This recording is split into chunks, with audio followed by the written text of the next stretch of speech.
As a newborn member of an endangered species, we should probably pop open the dome to fete the arrival of the 2018 Buick Regal TourX. It's a wagon, after all, and if there's anything we automotive writers have been clamoring for is more wagons. Forget those SUVs, we've implored. This wagon over here is better. Just as much cargo space, better to drive. And have you seen it in brown?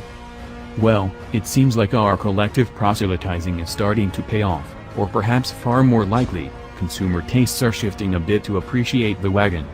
Sure, they need to be lifted a bit and sport plastic fender flares to add a wee bit of SUV-ish flavor, but who the hell cares? Beggars, choosers, etc. It's a wagon, and we should be happy it's here.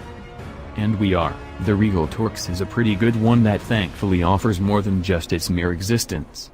It especially delivers on the space front, which is refreshing since most of today's wagons are not as cargo-friendly as the collective we would like to admit. An Audi Q5 regrettably does have more cargo space than an Audi A4 Allroad.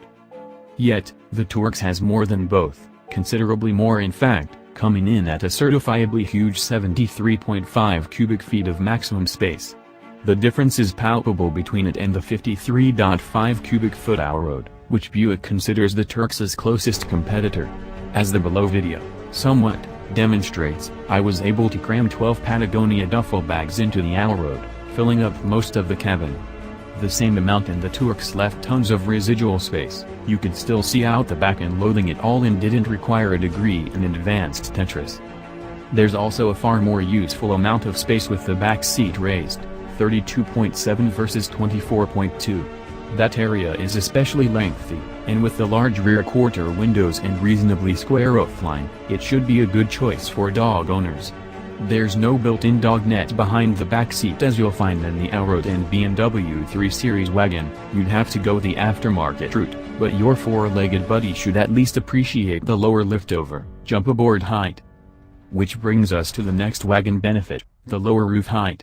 According to Buick's marketing folks, people who buy off-roadish wagons like the Regal TourX are far more likely to actually live the outdoorsy active lifestyles the owners of SUVs usually only envision for themselves.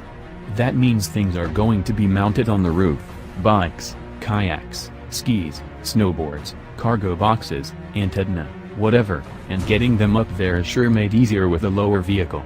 I'm 6'3", and in the video below, you can easily see how much easier it was to reach a roof-mounted bike on the TourX versus an SUV like the Buick Enclave. And actually, the TourX is lower than other wagons, too. Not by that much in comparison to an Allroad or a Volkswagen Alltrack, but the Subaru Outback stands a whopping 7.7 inches taller. That's a huge difference, but here's the rub. That lower overall height is countered by the Regal's rather pathetic amount of extra ground clearance. Buick doesn't even publish the number, but it's negligible compared to the Regal Sportback and most likely less than the Allroad, which itself was lowered by 0.6 to a meager 6.5 inches when it was redesigned. By comparison, the Outback stands at a lofty 8.7 inches, a difference you can see demonstrated by how much of my hand fits between each wagon's wheel wells. Now, we actually did drive the Regal TourX on a lengthy stretch of dirt road around Sedona, Arizona, but that only demonstrated what it looks like when covered in red dirt. In actuality, anything short of an exotic sports car could have tackled the same rutted road.